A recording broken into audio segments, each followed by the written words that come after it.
हरे हरे हरे राम राम राम हरे ओम नमो भगवते वासुदेवाय। ओम नमो भगवते वासुदेवाय।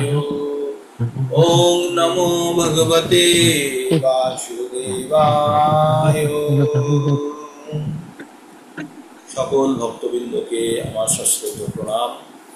আশা করি আপনারা সকলে অনেক ভোর ভোরে উঠে আপনারা সবাই ভালো আছেন, তাই ভক্তি করতে সবাই এগিয়ে চলে এসেছেন। আর ভক্তি আমাদের হৃদয়ের টান, এটা ইচ্ছাকৃত অনিচ্ছাকৃত কোনো প্রশ্ন নেই। আমরা শেষ শ্লোকে কি পড়লাম? ভগবানকে চৈতন্য মহাপ্রভু বলছেন যে তুমি আমাকে পছন্দ করো অপছন্দ করো, তুমি আমাকে আদর করো জড়িয়ে ধরো, বা তুমি অন্যদিকে মন মুখ ঘুরিয়ে নাও, আমাকে মর্মাহত করো, আমার কিচ্ছু যায় আসে না।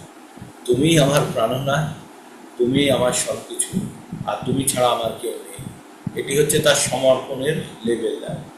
তো এই রকম সমর্পণ ভাব যখন আমাদের মধ্যে ধীরে ধীরে উদয় হবে, তখন জানবো যে আমরা সত্যি ভক্তির পথে অগ্রসর হতে পারছি। এবং আমি আপনাদের বলি, অনেকের মধ্যেই অনেকখানি আমাদের সমর্পণ এসে গেছে। অনেক ভক্তের মধ্যে আমি লক্ষ্য করি যে আপনাদের মধ্যে অনেক সমর্পণ এসে গেছে, ভগবানের প্রতি অনেক আসক্তি এসেছে।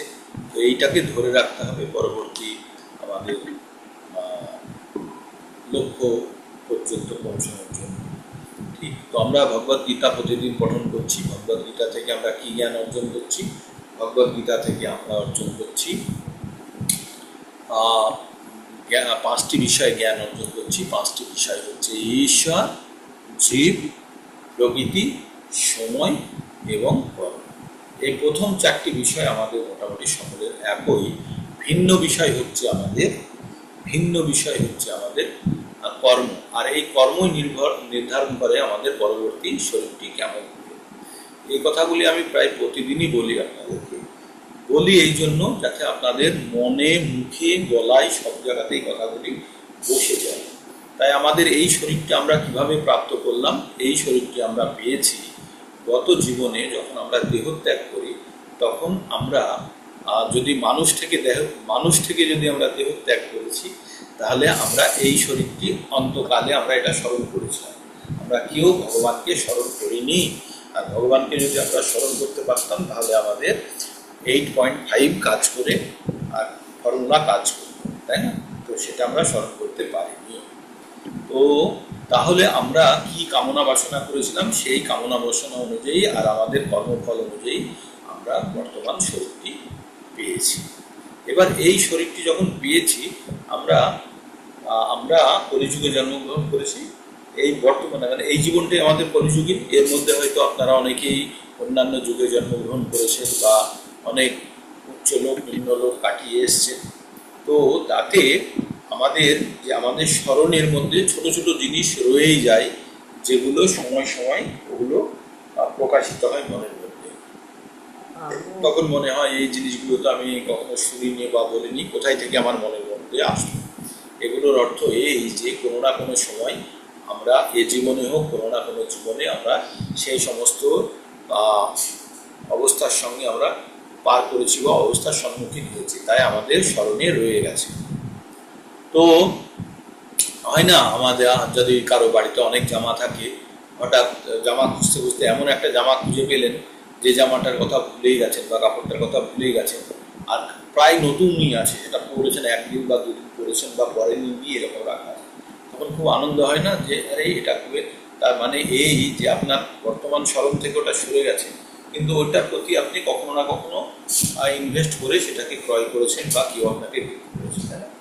তো তেমনই আমাদের এই বর্তমান জীবনে অনেক কিছুই আমরা এখন মনে রাখি না পুরোনো জীবনে, বাট কখনো কখনো কোনো জিনিস আমাদের মনের পর্দায় ভেসে ওঠে।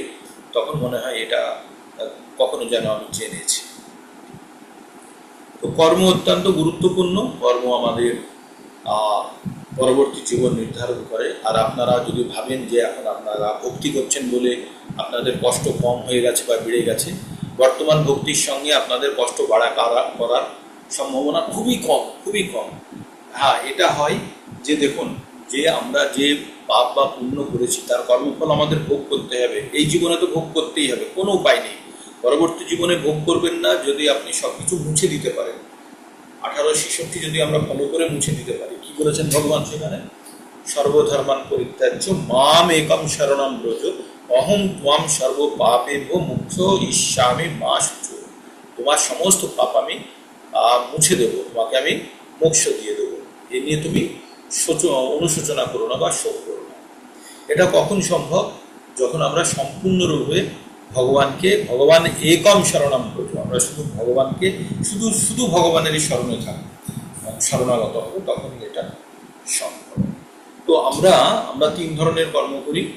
একটা হচ্ছে সকাম কর্ম, একটা হচ্ছে বিকর্ম, আর একটা হচ্ছে অকর্ম। এই অকর্ম যেটা হচ্ছে সেটা হচ্ছে ঈশ্বরের প্রতি সমর্পিত কর্ম। তাহলে অকর্মকে আমাদের কর্ম আর বিকর্মকে কিভাবে যোগ করব? যে কোনো কর্ম করলেই আমরা 3 নম্বর অধ্যায় থেকে এটাই জানতে পারছি যে কোনো কর্ম করলেই তার একটা বন্ধন আমাদের উপরে চলে আসবে। আর বন্ধন মানেই পুনরায় জীবন। তাহলে কর্ম থেকে বেরোতে হবে। তো শাস্ত্র মতে বলছে বিষ্ণুর উদ্দেশ্যে কৃত কর্ম করলে কোনো রকমের কর্মফল হয় না। তাহলে বিষ্ণুর উদ্দেশ্যে কৃত কর্ম কি? সবসময় তাহলে কি আমাকে ঘন্টা বাজিয়ে পুজো করতে হবে আর বিষ্ণুর জপ করতে হবে? করতে পারলে খুব ভালো। যদি না করতে পারি তাহলে আমাদের কি করতে হবে? আমাদের মনের মধ্যে এই চেতনা যেন সক্রিয় থাকে যে আমরা যে কোনো কাজ করি আমাদের এই দেহ ধারণের জন্য, শুধু এই দেহটাকে বাঁচিয়ে রাখার জন্য। আর এই দেহটার উদ্দেশ্য কি? বিষ্ণুর সেবা করা। বিষ্ণুর সেবা করা যদি আমাদের দেহের যদি উদ্দেশ্য হয়, আর আমরা যদি আমাদের স্বরূপকে এইভাবে জানি, জীবের এই স্বরূপ হয় কৃষ্ণ নিত্য দাস, আমরা কৃষ্ণের নিত্য দাস, আর কৃষ্ণের সেবা করাই আমাদের জীবনের পরম কর্তব্য, এটা যদি আমরা বুঝে নিতে পারি, তাহলে আমরা দেহ ধারণের জন্য যে কাজ করব তখন আমাদের মাথাতে এই জিনিসটাই থাকবে যে আমাদের এই দেহ ধারণ করার জন্য আমরা এই বাকি কাজগুলো করছি। আর এই কাজের ফলে যে প্রাপ্য বস্তু বা অর্থ হবে তা দিয়ে আমি দেহ ধারণ করব, এবং এই দেহ যখন আমি বাঁচিয়ে রাখতে পারবো তখন আমি ভগবানের সেবা করতে পারবো, তাই না? তো এইভাবে তার মানে অন্তিম উদ্দেশ্য হচ্ছে আমার জীবনের ভগবানের সেবা করা। সেই জন্য আমাদের জীবনকে বাঁচিয়ে রাখা। গাড়ি চড়ে অফিসে যাওয়া, অফিসে গিয়ে অফিসের কাজ করা, তাহলে আমাদের উদ্দেশ্য কি? অফিসের কাজটা করা। উদ্দেশ্য আমাদের গাড়ি চড়া না। গাড়িতে চড়ার উদ্দেশ্য হচ্ছে অফিসে পৌঁছানোর জন্য। তেমনি আমাদের এই জীবনটিকে বাঁচিয়ে রাখার উদ্দেশ্য হচ্ছে বিষ্ণুর উদ্দেশ্যে আমাদের জীবনকে সমর্পিত করা বা তার সেবা করার জন্য। তাহলে এই শরীরকে বাঁচানোর জন্য আমাদের কিছু মেনটেনেন্সের প্রয়োজন হয়, কিছু পরিশ্রম করার প্রয়োজন হয়, কিছু অর্থ উপার্জনের প্রয়োজন হয়, কিছু আহার গ্রহণের প্রয়োজন হয়। তো সেগুলো সব শাস্ত্রে পারমিটেড। আর যখনই আমরা এইরকম চেতনা নিয়ে, এরকম ভাবনা চিন্তা নিয়ে যখন আমরা কোনো কর্ম করব, তখন কিন্তু তার জন্য আমাদের কোনো কর্মফল আসে না। বিষ্ণুর উদ্দেশ্যে কর্মকৃত কর্মফল আসে না।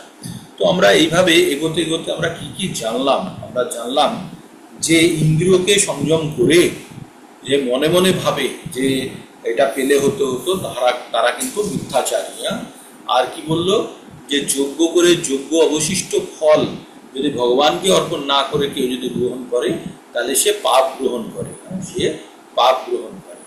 আর ভগবান কি বললেন? ভগবান বললেন যে কর্ম প্রত্যেককেই করতে হবে, কর্ম ছাড়া আমরা থাকতে পারবো না।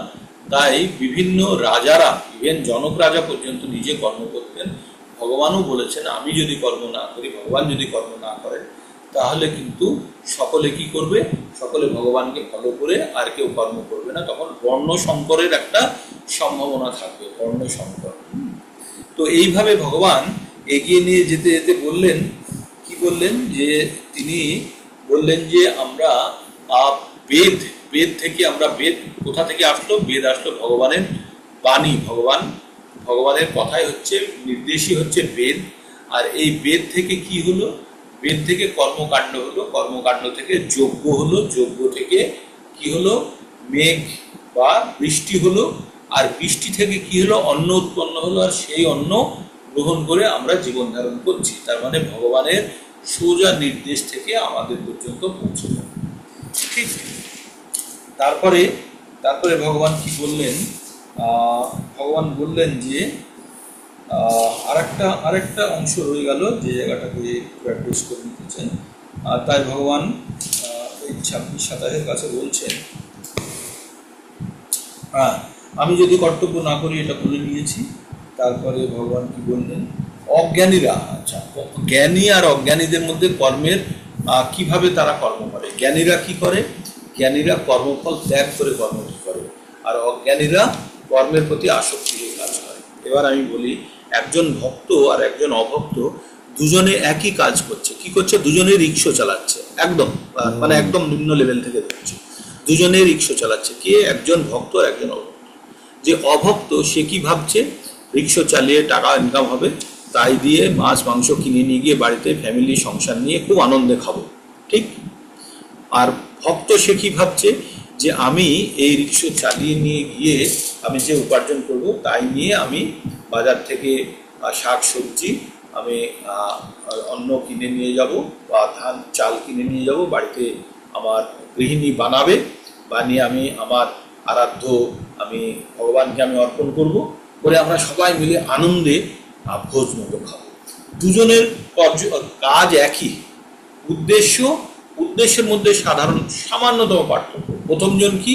প্রথমজন তার ইন্দ্রিয় তৃপ্তির জন্য গ্রহণ করছে, আর দ্বিতীয়জন কি করছে? ভগবানের ইন্দ্রিয় তৃপ্তির কথা ভেবে যজ্ঞাশিষ্ট, মানে ওই যে যজ্ঞ করলো, যে ভগবানের উদ্দেশ্যে যে অর্পিত ভোজন বা পদার্থ অর্পণ করলো, কিভাবে কর্মের দ্বারা উপার্জন করে সেই অর্থ দ্বারা সামগ্রী কিনে তাই দিয়ে সে ভগবানের উদ্দেশ্যে ভোগ নিবেদন করলেন, আর সেটিও ভগবানের উচ্ছিষ্ট হিসাবে গ্রহণ। দুটো কাজই কিন্তু একই কাজ, দুজনেই কিন্তু রিক্সা চালিয়েছে, দুজনেই অর্থ উপার্জন করেছে। কিন্তু প্রথমজন কি করবে? সে পাপ খাচ্ছে, আর দ্বিতীয়জন সে নিজের প্রচেষ্টাতেও অর্থ উপার্জন করেও যদি ভগবানকে যদি সে অর্পণ না করে, তবুও সে পাপ খাচ্ছে। কিন্তু মানে পাপ মানে যেটা গ্রহণ করছে সেটা পাপ হিসাবে গ্রহণ করছে, কিন্তু যে ভগবানকে অর্পণ করে গ্রহণ করছে সে কোনো রকমের কর্মের বন্ধনে নেই, ঠিক? এই জিনিসটা আমাদের বুঝতে হবে। জ্ঞানী আর অজ্ঞানীদের মধ্যে কর্মের মধ্যে কি পার্থক্য। তারপরে জ্ঞানবান ব্যক্তিরা অজ্ঞানীদেরকে বেশি বিরক্ত করে না, তাদেরকে কাজের উদাহরণ দিয়েই তাদেরকে দেখানোর চেষ্টা করা। তারা যদি তাতে বুঝলেও ভালো, যদি না বুঝে তার পিছনে বেশি দৌড়ানোর প্রয়োজন নেই। তারপরে ভগবান বললেন, আমরা প্রকৃতির 3টে গুণ দ্বারা চালিত, সেই গুণই আমাদেরকে চালনা করছে। গুণটি কি? প্রকৃতি ক্রিয়ামানানি গুণে কর্মাণি সর্বস্ব অহংকার আত্মা কর্তাহামিতি মন্যতে, 27 নম্বর শ্লোকে বলল। তো যারা বিমূঢ়, যারা বুদ্ধিকম, তারা ভাবে কি যে আমি কাজটি করলাম, কিন্তু প্রকৃত অর্থে কাজটি কে করছে? প্রকৃতির গুণ দ্বারা চালিত হচ্ছে। এই জিনিসটা আপনাদেরকে আমি প্রতিদিন বলি, প্রতিবার বলি, জিনিসটাকে বুঝতে হবে যে আমি একটা জায়গা থেকে আর একটা জায়গায় যাব, ভাড়া করেছি, করে আমি ট্যাক্সিতে বসে গেছি, এবার আর আমার কিছু করার নেই। আমি ট্যাক্সিকে বলবো, ভাই তুমি আমাকে জায়গাতে নিয়ে যাও, আর কোনো নির্দেশ নয়, ব্রেক মারো, স্টিয়ারিং ঘোরাও, অ্যাক্সিলেটার টেপো, কোনো কিছু বলতে হবে না। তেমনই আমরা আমাদের গুণ, আমরা প্রকৃতি থেকে যে সমস্ত খাদ্য গ্রহণ করি বা যে সঙ্গ করি, তার কারণে আমাদের মধ্যে গুণের সঞ্চার হয়েছে, আর সেই গুণ এবার আমাকে চালনা করে নিয়ে যাচ্ছে। তার মানে আমি প্রথমে ট্যাক্সিওয়ালাকে কোথায় নিয়ে যেতে হবে, যে আদেশটা দিয়েছিলাম সেই অনুযায়ী ট্যাক্সি ড্রাইভার আমাকে নিয়ে যাবে। তেমনই আমি গুণ, আমার মধ্যে যে যে গুণের সঞ্চার করে নিয়েছি সেই গুণ আমাকে চালনা করবে, ঠিক? এই জিনিসটা আমাদের মাথায় রেখে চলতে হবে। আমরা 3টে কুকুরের কথা বলেছিলাম, 3টে কুকুর মারামারি করছে, যে কুকুর জিতবে সেই কুকুর আমাকে চালনা করবে। তো আমাদের শত রজ তম 3টে গুণ সব সময় নিজেদের মধ্যে লড়াই করে, একজন আর দুজনকে হারানোর চেষ্টা করে, আর যে জেতে সে কিন্তু আমাদেরকে চালনা করে। কে জেতে? যার গায়ে বেশি শক্তি আছে, আর তার গায়ে শক্তি হবে আমি যাকে সুন্দরভাবে লালন পালন করব, আর সুন্দরভাবে আহার বা আরও দেখাশোনা ঠিক মতো দেবো। হ্যাঁ, তো সেই জন্য আমাদের জানতে হবে আমাদের গুণ সম্পূর্ণরূপে নির্ভর করছে আমাদের আহার আর আমাদের সঙ্গের উপরে। সঙ্গ মানে হচ্ছে যেমন সাধু সঙ্গ হলে ভালো হবে, আর যদি অসঙ্গ হয়, কুসঙ্গ হয়, তাহলে মনের মধ্যে প্রভাব বিস্তার। সঙ্গ কিভাবে কাজ করে? সঙ্গ কাজ করে যখন একটি চুম্বকের কাছে যখন একটা পেরেককে আনা হয়, তখন কি হয়? পেরেকটি চুম্বকের মতো ব্যবহার করে না, ওই পেরেকের গায়ে যদি আর একটা আবার পেরেক টাচ করান, তখন ওই পেরেকটা দেখবেন পেরেকটাকে আকর্ষণ করছে, কিন্তু চুম্বকটাকে যে সরিয়ে নেবেন, তখন এই পেরেকটা আর একটা পেরেককে তখন আর আকর্ষণ করতে পারছে না। তার মানে যখন আমরা সাধু সঙ্গ করি তখন তৎক্ষণাৎ আমাদের মধ্যে ওই সাধুর কিছু ভাব আমাদের উপরে প্রভাব বিস্তার করে, আর যার কারণে আমরা অনেকটা উৎফুল্ল হই বা শুদ্ধিকরণ আমাদের। কিন্তু একটা জিনিস জানতে হবে, বারবার যদি আমরা এই জিনিসটা করতে পারি, ওই পেরেককে যদি বারবার লোহা চুম্বকের কাছে আনতে পারি, আমরা যদি বারবার বারবার যদি আমরা পেরেককে চুম্বকের কাছে আনতে পারি, তাহলে কি হবে? পেরেককে চুম্বকের কাছে যদি বারবার আনতে পারি, ওই পেরেকটির মধ্যে কিন্তু কিছুটা হলেও ম্যাগনেটিজম বা চুম্বকত্ব এসে যাবে, আর যেটা দিয়ে পরবর্তীতে অন্য পিন বা ছোটখাটো জিনিস হলে ও কিন্তু তখন টাচ করলেই ওর মধ্যে ও তখন সেটাকে আকর্ষণ করতে পারবে। তো তেমনই আমরা যখন কোনো বড়, যখন কোনো সাধু সঙ্গ করব বা শুদ্ধ বৈষ্ণবের সঙ্গ করব, তখন আমাদের মধ্যেও কিছু না কিছু ছোটখাটো গুণের প্রভাব পড়ে, আর এটি যখন নিয়মিত করতে থাকি তখন তার একটা বড় প্রভাব পড়ে এবং অবশ্যই পরিবর্তন লক্ষ্য করা যায়। এই যে সকাল সকাল আপনাদের সঙ্গে আমি সাধু সঙ্গ করি বা আপনাদের মতো মহান আত্মাদের সঙ্গে যখন আমি যুক্ত হই, তখন আমি নিজেকেও ভাবি যে আমি কতখানি পরিষ্কার হয়ে যাচ্ছে আপনাদের সান্নিধ্য। আপনারা প্রত্যেকে বাছাই করা ব্যক্তিত্ব, আপনারা ভাববেন না আপনারা সাধারণ, আপনারা প্রত্যেকে বাছাই করা ব্যক্তিত্ব। ভগবান 7-3 বলেছে যে সবাই ভগবত ভক্তি করতে পারে না, হাজার হাজার মানুষের মধ্যে কেউ একজন ভগবত ভক্তি করে, আর সেই রকম হাজার হাজার মানুষের মধ্যে থেকে, ভক্তি করা মানুষের মধ্যে থেকে কেউ একজন ভগবানকে তত্ত্বগতভাবে জানে। তো আপনাদের মধ্যে অনেকেই তত্ত্বগতভাবে জানবেন, এই জীবনে জেনে যাবেন, লিবারেটেড ও মুক্ত হয়ে যাবেন, আবার কেউ কেউ পরবর্তী জীবনে জানবেন। এইভাবে আমাদের যাত্রা কিন্তু চলছে। তাই আমাদেরকে সবসময় ধারণায় মাথায় রাখতে হবে যে সাধু সঙ্গ অত্যন্ত গুরুত্বপূর্ণ। যে সময়টা সঙ্গ করলেন সেই সময়টাতে তো অন্য কিছু ভাবনা চিন্তা থাকলোই না, এবং তার মনন করতে করতে আরও অনেকখানি সময় চলে যাবে। তারপরে আবার যদি কোনো সাধু সঙ্গ হয়ে যায় তাহলে কিন্তু ওইটা মনের মধ্যে একদম স্থিত হয়ে যাবে। তো এইভাবেই আমাদের পরিবর্তন হবে। কখনো ভাববেন না যে চিন্তামণি পাথর বা পরশ পাথর পেয়ে গেছি, আমার জীবন পাল্টে যায়। এইটাই পরশ পাথর, যেটা বর্তমান আপনাদের কাছে আছে, ভগবত ভক্তির জ্ঞান, এটি হচ্ছে পরশ পাথর। এটি আপনাদের জীবনকে সব থেকে মূল্যবান বস্তু পাইয়ে দিতে পারে। আর আমাদের জীবনের সব থেকে মূল্যবান বস্তু কি জানেন? আমাদের জীবনের সব থেকে মূল্যবান বস্তু হচ্ছে ভগবত প্রাপ্তি। তার থেকে মূল্যবান আর কিছুই হতে পারে না।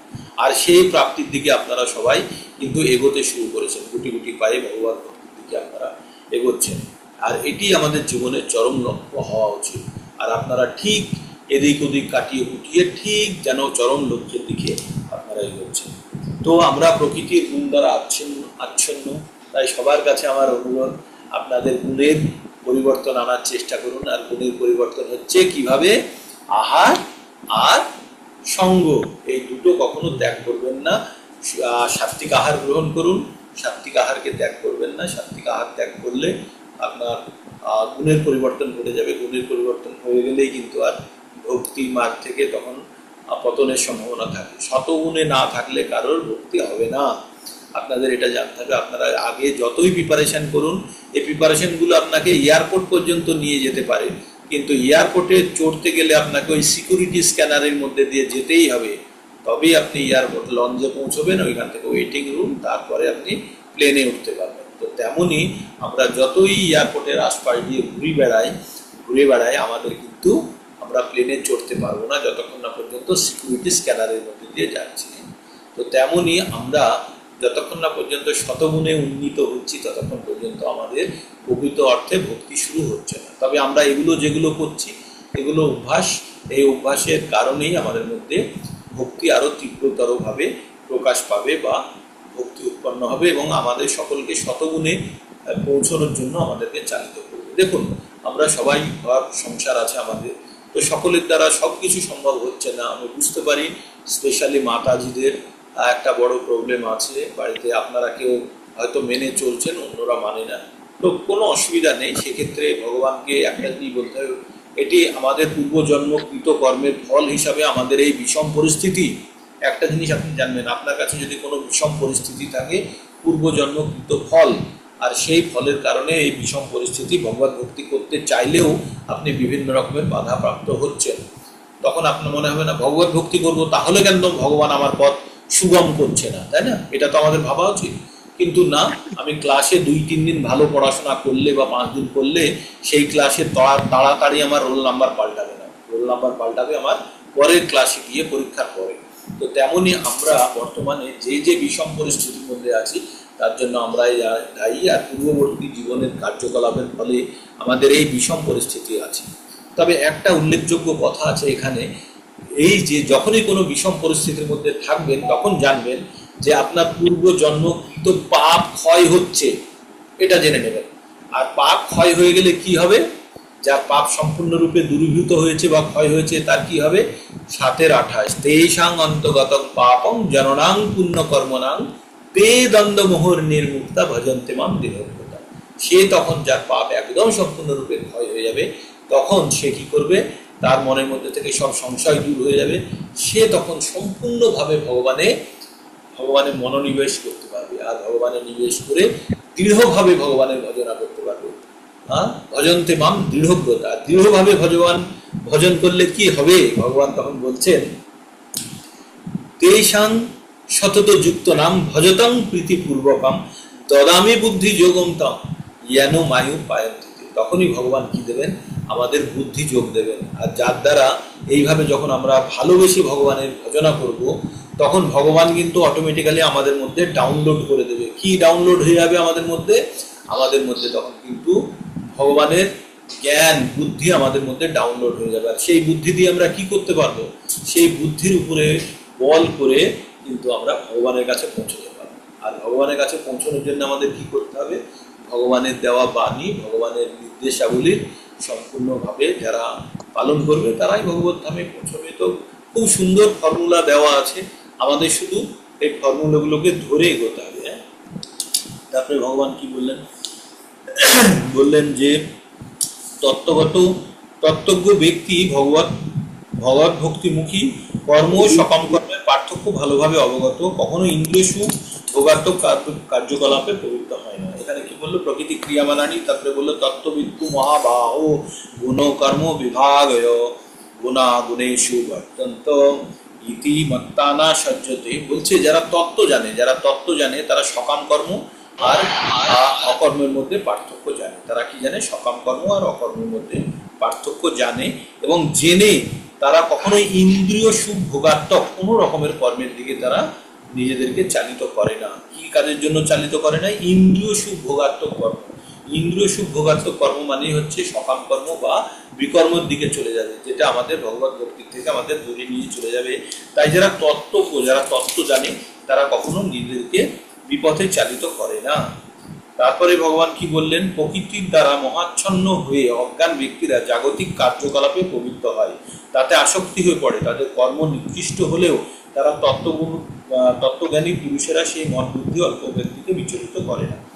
এটা একটা কমন কথা বলেছে। যারা অজ্ঞানী ব্যক্তি তারা ওই ইন্দ্রিয় সুখ ভোগের প্রতি আসক্ত আর জাগতিক কার্য করে, কিন্তু তাদের কর্ম নিকৃষ্ট হলেও তত্ত্বজ্ঞানীরা তাদেরকে কোন রকমের সেই মন বুদ্ধি বা অল্প বিচলিত করে না। কারণ আমরা 9 নম্বরে কি পড়ি? আমরা 9 নম্বরে পড়ি যাদের শ্রদ্ধা নেই সেই সমস্ত ব্যক্তিকে ভগবানের অপার মহিমা জ্ঞান আমাদের প্রদান করার প্রয়োজন নেই, কারণ তাদের শ্রদ্ধা নেই। তো তাই বলছে যারা অজ্ঞানী, যাদের শ্রদ্ধাহীন ব্যক্তি, তাদেরকে বিচলিত করে না কারা? যারা জ্ঞানী ব্যক্তি তারা উদাহরণ দিয়ে কিছুটা করার চেষ্টা করে, কিন্তু তারপরে আর তাদের বেশি বিচলিত হয় না। মই সর্বাণি কর্মাণি সংনশ্য অর্ধচেতসা রাশি নির্মম ভূতা যুদ্ধস্য বিগত জোর। তারপরে অর্জুনকে বললেন, তুমি আধ্যাত্ম চেতনা সম্পন্ন হয়ে তোমার সমস্ত কর্ম আমাকে অর্পণ করো। একদম এই কথাটি কিন্তু আমাদের ওই 68-এর মতো, 66-এর মতো, 1866 কি, তুমি সমস্ত কর্ম আমাতে সমর্পণ করো এবং নিষ্কাম, মমতা শূন্য এবং শোক শূন্য হয়ে তুমি যুদ্ধ করো।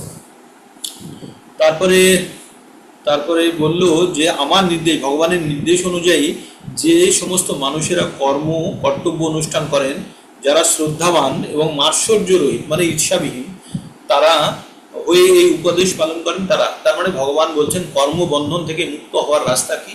যে ভগবানের নির্দেশ অনুযায়ী আমাদের কাজগুলো করতে হবে মাৎসর্যহীনভাবে। আমাদের মনের মধ্যে যেন কোনো অবস্থায় ঈর্ষা না থাকে। আর শ্রদ্ধার সঙ্গে যদি কেউ কর্তব্য ভগবানের উদ্দেশ্যে করে তাহলে কিন্তু সে কর্মবন্ধন থেকে মুক্ত হতে পারে। কিন্তু যারা মাৎসর্য বশত যারা এই উপদেশ পালন করে না, তারা সমস্ত জ্ঞান থেকে বঞ্চিত, বিমূঢ় এবং পরমার্থ লাভের সমস্ত প্রচেষ্টা থেকে ভ্রষ্ট হয়ে যাবে। মানে কোনো ধরনের যারা ঈর্ষা করে, ভগবানের কথা শুনতে চায় না বা ভগবানের আদেশ উপদেশ পালন করে না, তারা কখনোই ভগবত ভক্তি লাভ করতে পারবে না। তারা কি হবে? তারা সমস্ত পরমার্থ লাভের সমস্ত প্রচেষ্টা তাদের ভ্রষ্ট হবে এবং তারা পতিত হবে।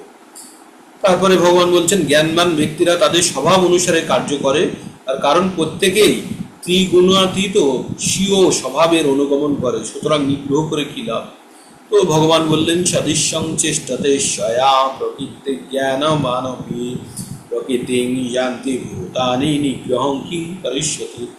তো তারপরে ভগবান এবার 38 নম্বর শ্লোকে, আমরা 34 নম্বর বলছে, ইন্দ্রিয়গ্রাহ্য বস্তুতে আসক্তি বা বিরক্তি অনুভব করে, এইভাবে আসক্তি ও বিরক্তির বশীভূত হওয়া উচিত নয়, কারণ পারমার্থিক প্রগতির পথে এই যে আমরা যখনই ইন্দ্রিয়গুলির সন্তুষ্টির জন্য যে কোনো কাজ করব, সেগুলি কিন্তু আমাদের পারমার্থিক উন্নতির পথে বাধা দেবে। তাই আমাদের ইন্দ্রিয় তৃপ্তি থেকে আমাদের দূরে থাকতে হবে। কিন্তু আমাদের জানতে হবে যে আমাদের যেটা ধর্ম, আমাদের যে প্রকৃতিজাত আমাদের যে গুণ আছে, সেই অনুযায়ী আমাদের কাজ করা উচিত। তাই বলছে, শ্রেয়ান স্বধর্ম বিগুণাহ পরধর্মাৎ সদনুষ্ঠিতাৎ স্বধর্মে নিধনং শ্রেয় পরধর্ম ভয়াবহ। বলছে নিজের ধর্মের নিজের গুণজাত কারণে যে কাজগুলো করছি তাতে সামান্য ত্রুটি থাকলেও ঠিক আছে, কিন্তু অন্যকে অনুকরণ করে তার মতো কাজ করতে যদি আমি যতই ভালোভাবে চেষ্টা করি, তাতেও কিন্তু অনেক বড় বিপদ আসার সম্ভাবনা থাকতে পারে। ইভেন নিজের ধর্মে যদি বিনাশও হয়ে যায় তবুও ভালো, কিন্তু অন্যকে অনুকরণ করতে গিয়ে, অনুসরণ নয় অনুকরণ করতে গিয়ে ভালোভাবে কাজ করলেও সেটা অত্যন্ত বিপজ্জনক। এবার অর্জুন ভগবানকে জিজ্ঞেস করলেন, ভগবান আচ্ছা বলুন তো, যে আমাদের ইচ্ছে নেই তবুও মনে হচ্ছে কেন কে যেন আমাকে দিয়ে জোর করে পাপ কাজ করিয়ে নিচ্ছে। তখন ভগবানকে অর্জুন বললেন, অর্জুন উবাচ অধ কেন প্রযুক্ত হয়ং পাপং চরতি পুরুষঃ অনিচ্ছান্নপি বাষ্ণেয় বলাদপি নিয়োজিত। অর্জুন বললেন, হে বাষ্ণেয়, মানুষ কার দ্বারা চালিত হয়ে অনিচ্ছা সত্ত্বেও যেন বলপূর্বক নিয়োজিত হয়ে পাপ আচরণে যুক্ত হয়? তখন শ্রী ভগবান উবাচ কাম এষ ক্রোধ এষ রজগুণ সমোদ্ভুব মহাশন মহাপাপম বিদ্যানহিম বৈরিণাম। ভগবান বললেন, এই যে কাম না, এই কাম ক্রোধ এটা রজগুণ থেকে উৎপন্ন হয়। কোথায় থেকে উৎপন্ন হয়? রজগুণ থেকে। আর রজগুণ কিভাবে আসে আমাদের মধ্যে? আহার আর সঙ্গ। ওই যে আহার আর সঙ্গ, ওখান থেকে রজগুণ। আর এই রজগুণ আমাদের মনের মধ্যে কাম তৈরি করে, কাম বাসনা তৈরি করে। আর ওই কাম বাসনা আংশিক পূর্ণ হলে কি হয়? লোভ হয়। আর লোভ পরবর্তীতে পূর্ণ না হলে ক্রোধ হয়। তাহলে কাম থেকে ক্রোধ উৎপন্ন হয়, সেটা কিসের কারণে? রজগুণের প্রভাবে। তাই এই রজগুণকে থেকে আমাদেরকে জানতে হবে এটা আমাদের সবচেয়ে বড় শত্রু, আর তাদের থেকে আমাদেরকে দূরে থাকার চেষ্টা করতে হবে। হ্যাঁ, পরবর্তীকালে পরিবর্তিত সর্বগ্রাসী পাপাত্ম কামকে জীবের প্রধান শত্রু হিসাবে জানতে। তাহলে আমাদের প্রধান শত্রু কে? কাম। এইবার 38 নম্বর শ্লোক থেকে আমরা সময় হতো না। এবার বলছে, ধূমেন ব্রিয়তে বৈরি বৈরি বহ্নি ধূমেন ব্রিয়তে বহ্নি যথা দর্শো মলেন চ যথো উল্প্লেন আবৃত গর্ভ তথা তেন ইদম আবৃতম ধূম্রেণ প্রিয়তে বহ্নি যথা আদর্শো মলেন চ যথোপ্লেন আবৃত গর্ভস্তথা তেনেদম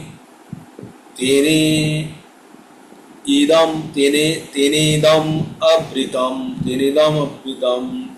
ধূমেন প্রিয়তে বহ্নি যথা আদর্শো মলেন চ যথোপ্লেন আবৃত গর্ভস্তথা তেনেদামৃতম। তো ভগবান কি বললেন? যেমন ধোঁয়া দ্বারা আগুন ঢাকা থাকে। কিভাবে থাকে? ধোঁয়া দ্বারা আগুন ঢাকা থাকে। তাহলে ধোঁয়া আমাদের চাই না? চাই না।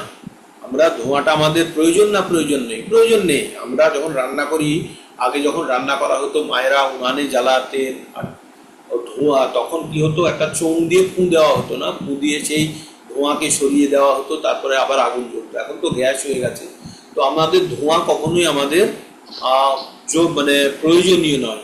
তাই ধোঁয়াকে আমাদের জানতে হবে, কিন্তু আগুন ধোঁয়া মুক্ত নয়, আগুনের মধ্যে একটু আধটু ধোঁয়া থাকবেই। তাই ধোঁয়াকে বাদ দিয়ে আমাদেরকে বাঁচতে হবে। যেমন আগুনের মধ্যে ধোঁয়া থাকে, তেমনি কি থাকে, আয়নার উপরে যদি ধুলো পড়ে থাকে তাহলে আমাদের মুখ বা আমাদের চেহারা ঠিক মতো দেখতে পাই না। বা জরায়ুর মধ্যে যখন ভ্রূণ থাকে বা কোনো সন্তান থাকে, তখন সে ওই জরায়ুর মধ্যে আবৃত থাকে, তাই সে তার নিজে ঠিক মতো কথা বলতে পারে না, চলতে পারে না বা নড়াচড়া করতে পারে না। ঠিক আছে, তো তেমনই আমরা কামের দ্বারা আবৃত। তো আমরা যখন কামের দ্বারা আবৃত থাকি, আগুন যেমন ধোঁয়া দ্বারা আবৃত থাকে, যেমন আয়না যেমন ধুলো দ্বারা আবৃত, বা ভ্রূণ যেমন মায়ের গর্ভ দ্বারা আবৃত, তারা প্রত্যেক অবস্থাতেই কিন্তু আমাদের প্রকৃত পরিচয় জানা যাচ্ছে না। আগুনকে ঠিকভাবে ব্যবহার করা যাচ্ছে না ধোঁয়ার জন্য, আয়নাকে ব্যবহার করা যাচ্ছে না ধুলোর জন্য, আর যে সন্তান গর্ভে আছে সে ঠিক মতো নড়াচড়া করতে পারছে না, সে গর্ভের মধ্যে আটকে আছে। তো এই তিনটে উদাহরণ দ্বারা বলা হচ্ছে যে কাম আমাদের সমস্ত কর্মকে, আমাদের ইচ্ছাকে ঢেকে রেখেছে। তাই যদি আমরা কামকে সরিয়ে দিতে পারি, তাহলে প্রকৃত অর্থে যেমন আয়না থেকে ধুলো সরিয়ে দিলে আমরা মুখ দেখতে পাবো, আগুন থেকে ধোঁয়া সরিয়ে দিলে যেমন আগুনের প্রকৃত ব্যবহার হবে, যেমন গর্ভ থেকে সন্তান উৎপন্ন হলে তবেই সন্তান যেমন ঠিক মতো চলাফেরা, কথা বলা, বলতে পারে। তো তেমনি আমাদের মনের মধ্যে বা আমাদের শরীরে, ইন্দ্রিয় বা বুদ্ধিতে যেখানে কাম লুকিয়ে আছে, তাকে সরাতে পারলেই কিন্তু আমরা শুদ্ধ হয়ে গেলাম। তাই বলছে, আবৃতং জ্ঞানমেতেন জ্ঞানীন নিত্য বৈরিণ কামরূপেণ কন্তেয় দুষ্পুরেণ অনালনে দুষ্পুরেণ নলেন চ। তো ভগবান কি বললেন, এভাবে কামরূপী চিরশত্রু জীবের শুদ্ধ চেতনাকে আবৃত করে রাখে। মানে আমাদের যে ভালো চিন্তা ভাবনার যে জায়গাটা আছে না, তারপরে একটা কামের কোনো জিনিস পাওয়ার বাসনা, ইচ্ছার একটা লেয়ার, একটা আস্তরণ পড়ে আছে, সেই আস্তরণটাকে সরাতে হবে। তার মানে আমাদের প্রকৃত অর্থে আমাদের যে শত্রু, সে হচ্ছে কাম, আর সেই জন্য আমাদের কোনো ভালো কাজ করতে দেয় না। হ্যাঁ, আমাদের কোনো ভালো কাজ করতে দেয় না। তাহলে এই কামরূপী দুর্জয় শত্রুকে আমাদের কিন্তু জয় করতে হবে। আর কামের কি নেচার কি, বা কাম কি প্রকারের, যেমন আগুন সবকিছুকে গ্রাস করে পুড়িয়ে ফেলে, তেমনি কাম আমাদের সমস্ত ভাবনা চিন্তা, ভালো শুদ্ধ চেতনাকে গ্রাস করে নষ্ট করে দেয়, আর সব সময় অতৃপ্ত, সব সময়। আর আমাদের মনে হয় না যে এইটা হয়ে গেলেই হলো, না, তারপর আবার নতুন একটা ইচ্ছা জন্মে যাবে। যেমন আগুনে আপনি কোনো কিছু দিয়ে আগুনকে আপনি পুড়িয়ে ভাবতে পারবেন যে আগুনের ইচ্ছা পূরণ হয়ে গেল, আর আগুন পুড়বে না, তার পাশে যত জিনিস রাখাটা, তা হবে না, আগুন আরো বেড়ে যাবে, তাই না? তো তেমনি আমাদের ইচ্ছা, কামও তাই, আমাদের ইচ্ছাও তাই, একটা পূরণ হলে আর একটা নতুন ইচ্ছা তৈরি হয়ে যায়, যেটা কখনোই পূরণ হবে না। তো তাই বলছে, ইন্দ্রিয়ানি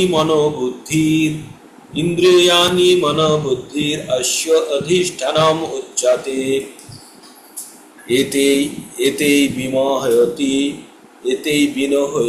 এষো জ্ঞানম অপ্রীত দেহিনাম। ইন্দ্রিয়ানি মনোবুদ্ধির অস্য অধিষ্ঠানম উচ্যতে এতই বিমোহয়তি এষ জ্ঞানম অপ্রীত দেহিনাম। বলছে ইন্দ্রিয় সমূহ, মন, বুদ্ধি এই কামের আশ্রয়স্থল।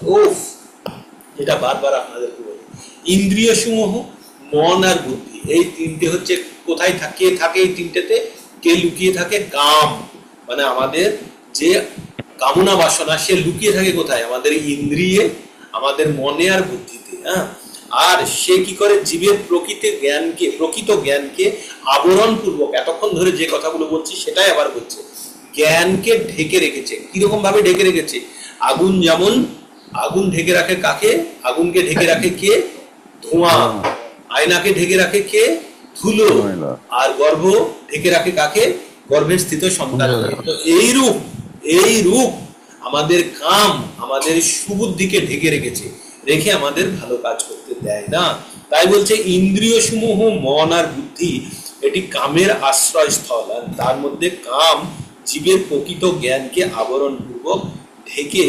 আবরণপূর্বক তাকে বিভ্রান্ত করে। হ্যাঁ, আমাদেরকে বিভ্রান্ত করে কে? আমাদের কাম। তারপরে ভগবান কি বলছেন? তস্মাৎ তস্মাৎ তম ইন্দ্রিয়ানি আদৌ নিয়ম্য ভারতর্ষভ। তস্মাৎ তম ইন্দ্রিয়ানি আদৌ নিয়ম্য ভারতর্ষভ পাপন্নং প্রজহি হি অন্নং জ্ঞান বিজ্ঞান নাশনম। তো ভগবান কি বললেন? অতএব ভারত শ্রেষ্ঠ, হে অর্জুন, প্রথমে তুমি ইন্দ্রিয়গুলিকে নিয়ন্ত্রণ করে জ্ঞান ও বিজ্ঞান নাশক পাপের প্রধান প্রতীক স্বরূপ এই কামকে বিনাশ করো। তাহলে কি বললো ভগবান? কি বললো? ভগবান বললেন তুমি ইন্দ্রিয়কে নিয়ন্ত্রণ করে আমাদের জ্ঞান এবং বিজ্ঞানকে নাশ করে কে? আমাদের কাম। তাই এই কাম প্রধান শত্রু আমাদের, তাকে তুমি নাশ করো। কাকে বললো? অর্জুনকে। তারপরে এবার ভগবান বলছেন যে আমাদের ইন্দ্রিয়গুলি আর জড় বস্তু, মন, বুদ্ধির কার কি অবস্থা আছে, এদের মধ্যে অবস্থানটা কি সেটা সম্বন্ধে বলতে বলছে। আচ্ছা, তার আগে একটু আমরা পড়ে নিই কি বলছে। প্রতিটি জীবের অন্তরে যে স্বাভাবিক ভগবত প্রেম আছে তার বিকৃত প্রতিবিম্ব হচ্ছে কাম। আমাদের মধ্যে প্রেম তো সকলের মধ্যেই আছে না? আর এই প্রেমের বিকৃত প্রতিবিম্ব হচ্ছে কাম। মানে ভগবানের সঙ্গে যুক্ত হওয়ার যে তীব্র প্রবণতা তাকে বলা হয় প্রেম। আর যদি অন্য কোনো আমাদের বিপরীত লিঙ্গের মনুষ্যের সঙ্গে যুক্ত হওয়ার প্রবণতা সেটাকে বলছে কাম। কিন্তু জীবনের শুরু থেকে যদি কেউ কৃষ্ণ ভাবনায় শিক্ষা লাভ করে বা শিক্ষা লাভ করা যায়, তাহলে আমাদের স্বাভাবিক ভগবত প্রেম এবং কামে পর্যবসিত হতে পারে না। আপনার কাছে প্রচুর শক্তি আছে, সেই শক্তি যদি ঠিকভাবে ব্যবহার না করা হয় তাহলে কিন্তু আপনি ভুল দিকে ব্যবহার করে ফেলবেন। যেমন আমার কাছে মনে করুন অনেক টাকা এসে গেল হট করে, সেই টাকাগুলো কিছু একটা নির্দিষ্ট উদ্দেশ্যে এসেছে, তাই না? কিন্তু সেই উদ্দেশ্যটাকে আমি যদি না বুঝতে পারি তাহলে কিন্তু ওই টাকাগুলিকে আমি ভুল পথে ব্যবহার করে ফেলতে পারি।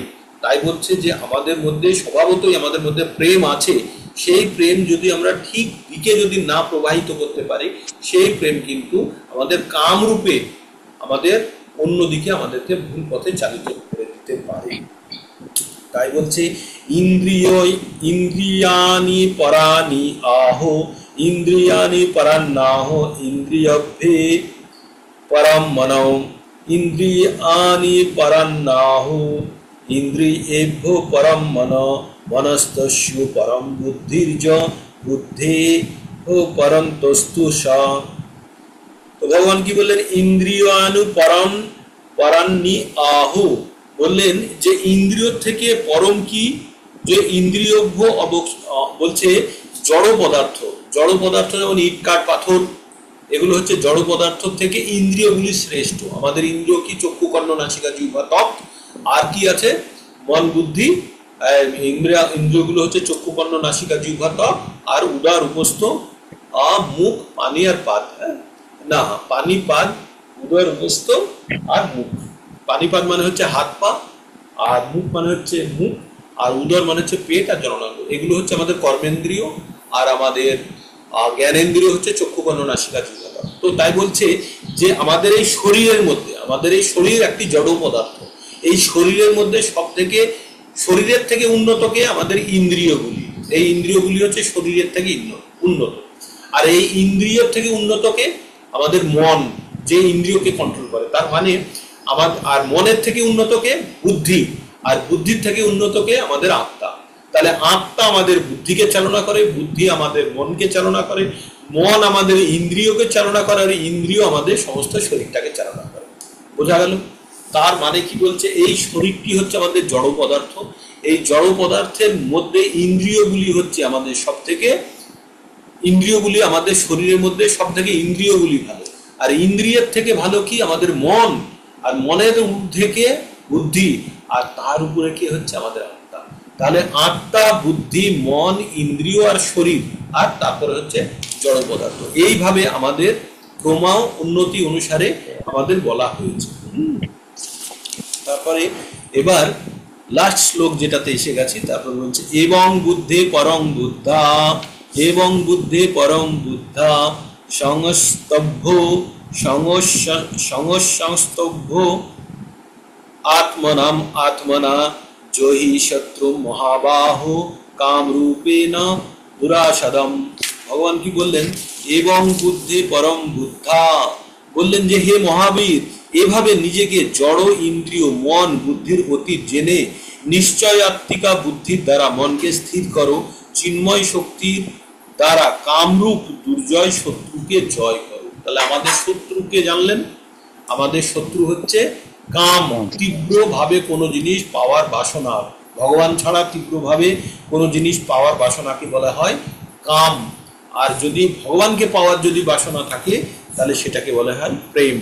तो तीव्र भावे कोनो जिनिस पावार बासना आमादेर मनेर मধ্যে कखन तीव्र भावे प्रकाशित हय, यदि आमादेर मनेर मধ্যে किन्तु प्रत्येके आमरा जेहेतु भगवानेर अंश ताई आमादेर प्रत्येकेर मধ্যে प्रेम रूपी शक्ति आमादेर मধ্যে विद्यमान, किन्तु सेई शक्तिके यदि आमरा সঠিক দিকে যদি না প্রবাহিত করতে পারি তাহলে কিন্তু আমাদেরকে ভুল পথে চালিত করবে সেই তীব্র শক্তি। তাই বলছে হে মহাবীর অর্জুন, এইভাবে নিজের জড় ইন্দ্রিয় মন এবং বুদ্ধির অতীত জেনে, আমাদের জড় ইন্দ্রিয়গুলিকে মন ও বুদ্ধির অতীত জেনে নিশ্চয়াত্মিকা বুদ্ধি, নিশ্চয়াত্মিকা বুদ্ধি মানে যে দৃঢ়, মানে স্ট্রং ডিটারমিনেশন, দৃঢ় আত্মশক্তি দ্বারা मन के स्थिर करो एवं चिन्मय शक्ति द्वारा, चिन्मय शक्ति आध्यात्मिक चेतना, आध्यात्मिक बोले जे शक्ति है ताके बोले चिन्मय शक्ति, चिन्मय शक्ति द्वारा कामरूप এই যে আমাদের মনের মধ্যে যে তীব্র পাওয়ার যে বাসনা সেই কামরূপ শক্তিকে তুমি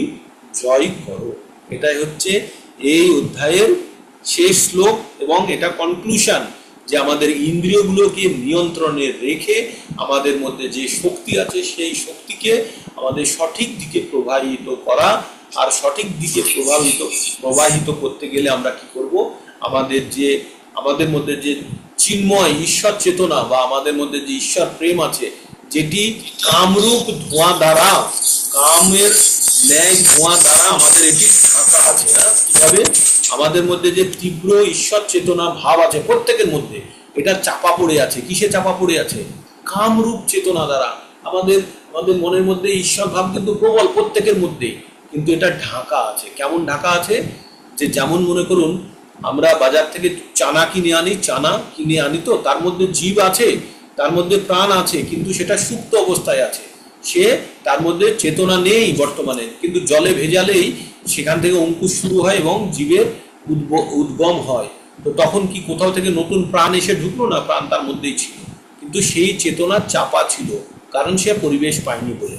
আর আমাদের মধ্যে প্রত্যেকের মনের মধ্যে আধ্যাত্ম চেতনা তীব্রভাবে আছে, কিন্তু তার উপরে আমাদের কামরূপী একটা আস্তরণ চেপে আমাদের এই তীব্র বাসনাটাকে নষ্ট করে দিয়েছে। তাই ভগবান বলছে, অর্জুনকে বলছে, তুমি আধ্যাত্ম চেতনায়, আমরা যে অভ্যাসগুলো করছি এই কামরূপী চেতনাকে দূর করার জন্য আস্তে আস্তে আমরা আয়নাটাকে পরিষ্কার করছি, যাতে আমরা চিত্তরূপী দর্পণের দ্বারা আমাদের আত্মাকে প্রকৃত রূপে আমরা আমাদের স্বরূপ জানতে পারি। এই যে জ্ঞান অর্জনের মাধ্যমে আমরা কি করছি, আমরা আমাদের যে আয়না চিত্তরূপী দর্পণ আছে তাকে আমরা কি করছি, তাকে আমরা পরিষ্কার করার চেষ্টা করছি। আর ভগবদ গীতার এটাই উদ্দেশ্য, যে আমাদের প্রকৃত স্বরূপ জেনে আমাদের প্রকৃত আমাদের যে শক্তি আছে, আমাদের যে ভগবান যে আমাদের মধ্যে আধ্যাত্ম চেতনা দিয়েছে তার বিকাশ ঘটিয়ে ভগবানের সঙ্গে যুক্ত হওয়া। এটাই জীবনের চরম উদ্দেশ্য এবং এটাই আমাদের একমাত্র চরম উদ্দেশ্য এবং একমাত্র এটাই হওয়া উচিত। তো আজকে এখানে আমাদের শেষ হচ্ছে প্রোগ্রাম। আপনাদের 3 নম্বর অধ্যায় থেকে যার যা প্রশ্ন আছে, এখন যদি আপনাদের মনের মধ্যে অধ্যায়টি ভালো কিনা, প্রথমের দিকে আপনাদের একটু শুষ্ক মনে হলেও এখানে অনেক জানার বিষয় আছে কি নেই? আছে তো, অনেক জানার বিষয় আছে। আমার শত্রুকে, তাকে কিভাবে নিয়ন্ত্রণ করা যায়, শত্রুটার নেচার কিভাবে বললো। এই যে তৃণমূল, বিজেপি, সিপিএম, কংগ্রেস, এরা শত্রু নয়। আপনার পাশের বাড়ির লোক এসে ঝামেলা করছে, এরা শত্রু নয়। আমাদের পরম শত্রুকে জানতে হবে, যে আমাকে চরম অভীষ্ট লক্ষ্যে পৌঁছতে দিচ্ছে না, সেটা হচ্ছে আমাদের কামরূপী শত্রু। আর তাকে আমাদেরকে নিয়ন্ত্রণ করতে হবে। তাকে যদি আমরা নিয়ন্ত্রণ করতে পারি, তাহলে আমরা আধ্যাত্ম চেতনায় যদি আমরা নিজেদেরকে অধিষ্ঠিত করতে পারি, তখন কিন্তু আমরা সঠিকভাবে আমাদের জীবনের লক্ষ্যের দিকে আমরা পৌঁছতে পারবো। আর আমাদের জীবনের লক্ষ্য কিন্তু এই মানব জীবনকে সার্থক করে তোলা। আর মানব জীবন তখনই সার্থক হবে যখন এই আহার নিদ্রা ভয় মৈথুন থেকে আরো বেরিয়ে এসে আমরা আধ্যাত্ম চেতনায় যুক্ত হয়ে ভগবানের সঙ্গে যুক্ত হওয়ার চেষ্টা করতে পারবো। এবং সর্বোপরি যেটা আমরা পাবো এটা হচ্ছে জন্ম মৃত্যু চক্র থেকে বেরোতে পারবো। এটাই হচ্ছে আমাদের জীবনের চরম উদ্দেশ্য। খুব সুন্দর চ্যাপ্টারটা, যে আপনারা বুঝে যাবেন তখন চ্যাপ্টারটা কিন্তু খুব সুন্দর এবং খুব ইনফরমেটিভ। একটু শুষ্ক শুষ্ক মনে হলেও খুব ইনফরমেটিভ চ্যাপ্টার। ক্যামেরা অন করুন, যারা যারা পারবেন একটু ক্যামেরা অন করুন। আর যাদের কাছে ভাগবত গীতা নেই যথাযথ প্লিজ আপনারা সংগ্রহ করুন। যদি কেউ যদি কোনো কারণে সংগ্রহ করতে পারছেন না, সেটা আর্থিক কারণ, অনার্থিক কারণ, যে কারণে হয়, ইনফরমেশন আমাকে দিতে পারেন। আর যদি কেউ যদি ভাবেন যে আমি পুস্তক আমি বন্টন করতে চাই, আমি দান করতে চাই, তিনিও আমাকে জানাতে পারেন। যে হয়তো অনেকে পুস্তক দান করেন না, যে আমি 10খানা পুস্তক দান করব। ভগবত গীতা দান করা পরম সৌভাগ্যের কাজ। যদি আপনি দান করে সেই গ্রন্থ থেকে কেউ যদি লাভান্বিত হয়, সে লাভ আপনার কাছে যাবে। ভগবান কি বলেছে? যো ইদম পরমম গুহ্যম মদ ভক্তেষু অভিধাস্যতি ভক্তিময়ী পরম কীর্তা মামেব এসোচি অসংশয়। এই পরম জ্ঞান যে আমার ভক্তদের কাছে পৌঁছে দেয়, সে যে আমার কাছে আসবে তাতে কোনো সন্দেহ নেই। আপনি বিভিন্নভাবে তাকে জ্ঞান দিতে পারেন, মুখ দিয়ে বলে জ্ঞান দিতে পারেন, তাকে ডেকে এনে তাকে এই প্রোগ্রামে যুক্ত করে জ্ঞান দিতে পারেন, অথবা তাকে গ্রন্থ দিয়ে তাকে পড়তে সাহায্য করে, তাকে পড়তে উৎসাহিত করে তাকে জ্ঞান দিতে পারেন। তো এইভাবে কাউকে সাহায্য করতে পারেন, তাতে ভগবান অত্যন্ত সন্তুষ্ট হবেন। ঠিক আছে, তো এইটা হচ্ছে পদ্ধতি। তো যারা যারা এখনো ভগবত গীতা সংগ্রহ করেননি, প্লিজ আমাকে জানান, মনমোহন প্রভুকে জানান যে এখনো ভগবত গীতা সংগ্রহ করা হয়নি। যদি আর্থিক কারণে হয় সেটাও জানাবেন। আর কেউ যদি ভগবত গীতা স্পন্সার করতে চায়, যদি ডিস্ট্রিবিউট করতে চায়, তিনিও মনমোহন প্রভুকে বা আমাকে জানাতে পারেন যে আমি 10খানা, 20খানা, 15খানা বা 2খানা, 1খানা ভগবত গীতা আমি স্পন্সার করতে চাই, আমি কারোর কাছে পৌঁছে দিতে চাই, তাও বলবেন। মোটামুটি 240-50 টাকার মতো দাম আসে। ঠিক আছে, আর যাকে দিতে চান তার বাড়িতেই পৌঁছে দেবে অ্যামাজন থেকে ডাইরেক্ট। আমি অ্যামাজন থেকেই কিনি। কেউ যদি বলে তাহলে আমরা সেইভাবে অ্যামাজন থেকেই ডাইরেক্ট তার কাছে পৌঁছে দিই। তো সেই সুবিধা আছে। যে চান প্লিজ মনমোহন প্রভুকে বা আমাকে আপনারা ইনফরমেশনটা দিন। ক্যামেরা অন করুন যারা যারা পারবেন। হরে কৃষ্ণ কৃষ্ণ কৃষ্ণ হরে হরে, হরে রাম রাম রাম হরে হরে, কৃষ্ণ কৃষ্ণ কৃষ্ণ কৃষ্ণ। ঠিক আছে, সংখ্যা একটু কম। সংখ্যা কম হলে উৎসাহ কম হলে হবে না, সংখ্যা যেন বাড়ে। আর আমাদেরকে মাথায় রাখতে হবে যে সংখ্যা বাড়তে গেলে কি হবে, সকলের কাছে আমাদেরকে পৌঁছতে হবে, এই জ্ঞান তাদের কাছে নিয়ে যেতে হবে। তার আগে আমাদের নিজের একটু শুদ্ধিকরণের প্রয়োজন, তাই না?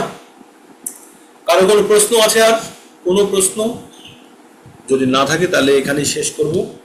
আর যদি থাকে তাহলে আমরা সেটাকে বলুন প্রভু বলুন। কালকে একাদশী। কবে? কালকে একাদশী। কালকে তো পরশুদিন আমরা পানিহাটি যাব। এখনো পর্যন্ত আপনারা যারা যারা নাম দেননি নাম দিয়ে দেবেন, না হলে আমি আইডিয়া করতে পারছি না। ওখানে বুকিং তো করতে হবে। আর ভগবদ গীতা যদি প্রয়োজন হয়, যার প্রয়োজন আছে ওখান থেকেও নিয়ে নিতে পারেন। যদি কেউ না যেতে পারেন, অথবা যারা যাচ্ছে তাদের কাছ থেকে আনিয়েও নিতে পারেন, ওখানে পাওয়া যাবে।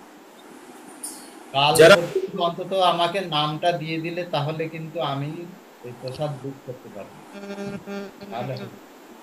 যারা যারা কলকাতার আশেপাশে আছেন তারা পানিহাটিতে আসুন। ওটা খুব বড় ধাম। ওখানে নিত্যানন্দ প্রভুর অনেক স্মৃতি আছে। ওখানে রঘুনাথ দাস গোস্বামী প্রভু চিরাদৌই উৎসব করেছিলেন। তো অনেক ওখানে জায়গাটার মাহাত্ম্য অনেক বেশি। আসুন, আমরা সবাই মিলে একবার ভগবত ভক্তি করি। ধামের অনেক মাহাত্ম্য আছে। যারা পারবেন, কলকাতার মধ্যে যারা আছেন তারা তো পারবেন, দূরে যারা আছেন তারা হয়তো পারবেন না। একবার চেষ্টা করুন, কলকাতার আশেপাশে বা যারা আছেন চেষ্টা করুন। ঠিক আছে, আর কিছু নেই, আজকে এখানে শেষ করা যাক। আবার কালকে সকাল সকাল আবার যুক্ত হবেন। আবার একটা নতুন 4 নম্বর অধ্যায়ে কালকে প্রবেশ করব। এইভাবে ধীরে ধীরে আবার আমাদের এই 140 দিনে আবার ভগবদ্গীতা শেষ হবে। আর আপনারা সবাই জ্ঞানে একদম পরিপুষ্ট হয়ে যাবেন। না, অনেক উন্নতি হয়েছে, আমি বুঝতে পারছি আপনাদের অনেক উন্নতি হয়েছে, আরো হবে। হরে কৃষ্ণ কৃষ্ণ কৃষ্ণ হরে হরে, হরে রাম রাম রাম রাম হরে হরে। বলুন, কিছু বলছিলেন?